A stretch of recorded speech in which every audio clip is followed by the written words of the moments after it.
Morning જય શ્રી રામ મિત્રો, 6:30 થઈ ગયા છે ને સવારમાં વહેલી ઉઠી ગઈને તૈયાર થઈને મારે આજે જવાનું છે કુળદેવીમાં એ પગપાળા સુલતાનપુર. એટલે હું ઘરેથી નીકળી ગઈ. મસ્ત મજાની ગુલાબી ઠંડી છે ને, ઠંડુ ઠંડુ વાતાવરણ છે. અને આગળ મારા ભાભી પહોંચી ગયા હતા, એની હારે મારે જવાનું છે ચાલીને.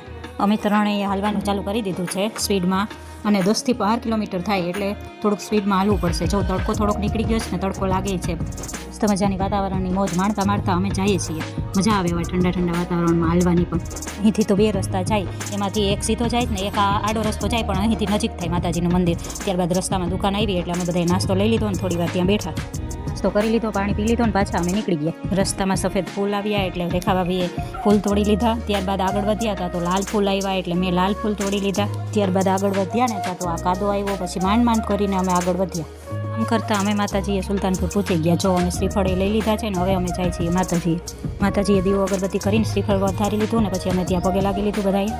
માતાજીએ પગે લાગીને અમે ગયા ફઈના ખાંભીએ, એ પણ ત્યાં જ આવેલું છે એટલે ત્યાં પણ દીવો અગરબત્તી કરીને શ્રીફળ વધારી લીધું અને પગે લાગી લીધું.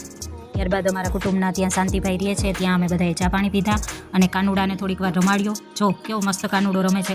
કાનુડાને રમાડીને જાજો બધો વાલ કરીને અમે ત્યાં બાય બાય કહીને નીકળી ગયા ઘરે જવા માટે.